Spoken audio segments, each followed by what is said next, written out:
dissonance started as a soft, tormenting hum, a vibration that resonated not through the far-reaching channels of the grand chronal engine, but through the very essence of being.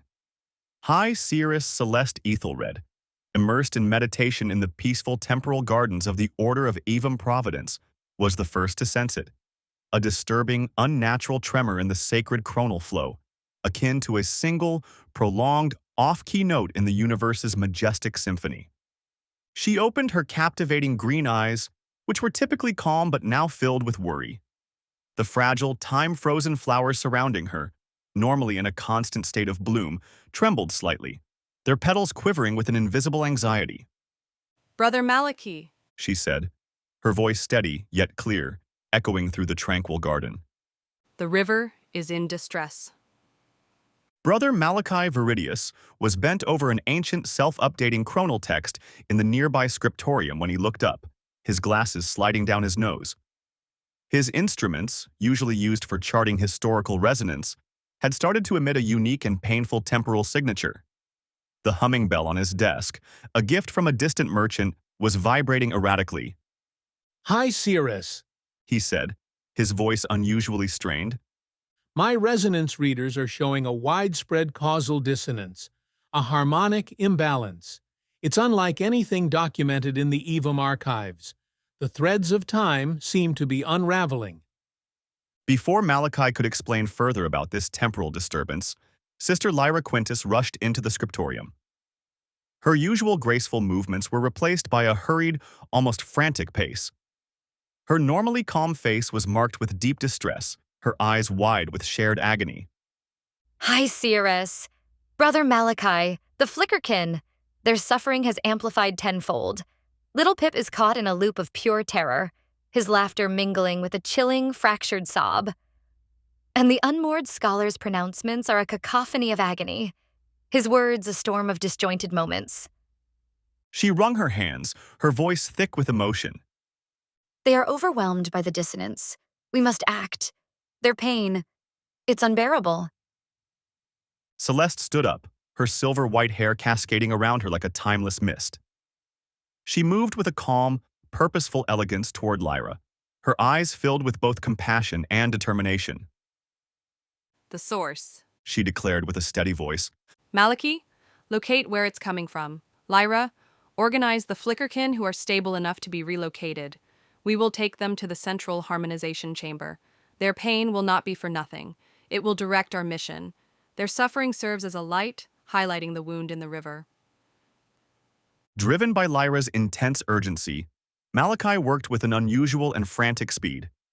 His nimble fingers darted across the ancient console, cross-referencing temporal frequencies with causal signatures, his brow deeply furrowed in concentration.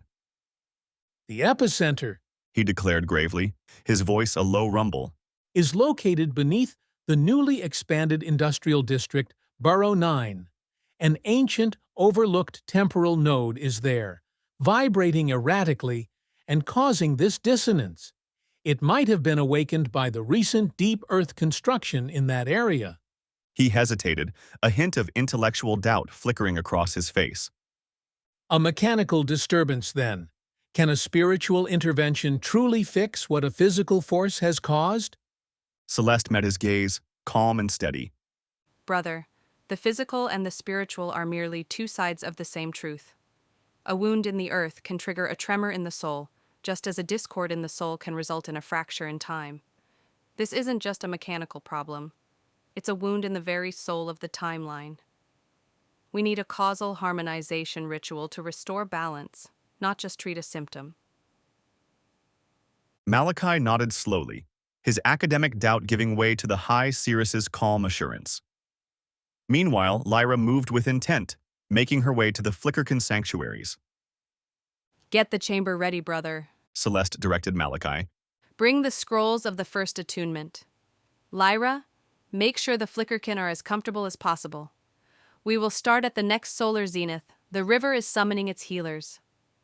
The central harmonization chamber was an expansive, circular area located beneath the Order's most magnificent temple.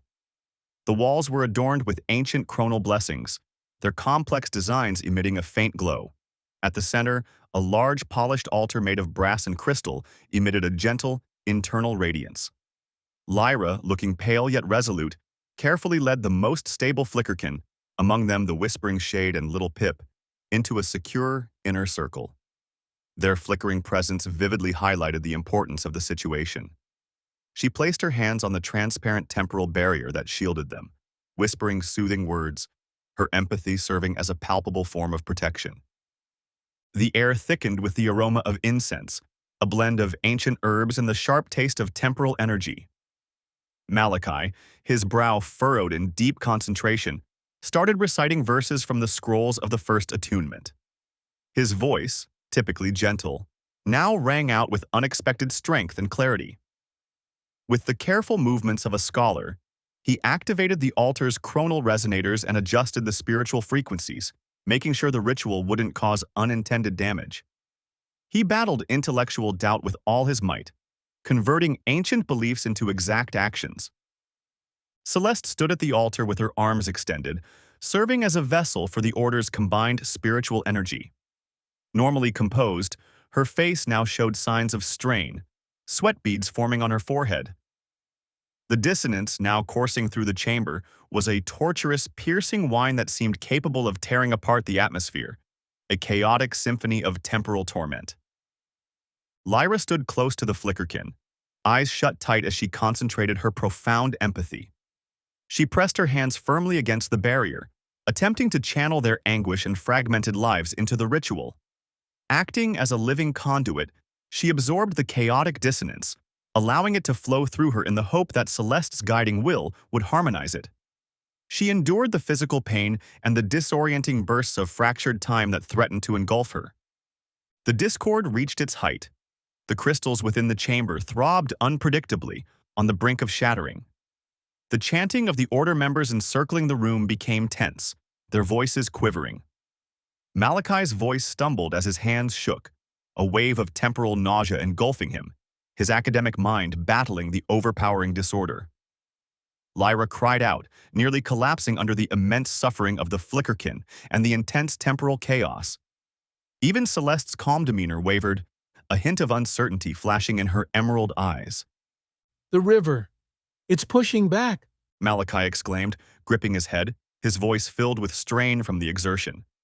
It's not resistance. Celeste's voice, though also strained, surged with newfound strength, piercing through the chaotic noise. It's pain. It seeks balance. She inhaled deeply, her presence seeming to radiate an inner light. Instead of reaching for the altar, she extended her hand to Lyra, tapping into the young sister's vast empathy and the raw, channeled anguish of the Flickerkin. Feel the dissonance, Lyra. Let it lead you to harmony. Let their pain be your guide. Lyra, tapping into an inner strength she never knew she had, concentrated intensely. She sensed the raw, chaotic temporal energy and the pain of the Flickerkin, but also discovered a deep-seated desire for peace and order within it.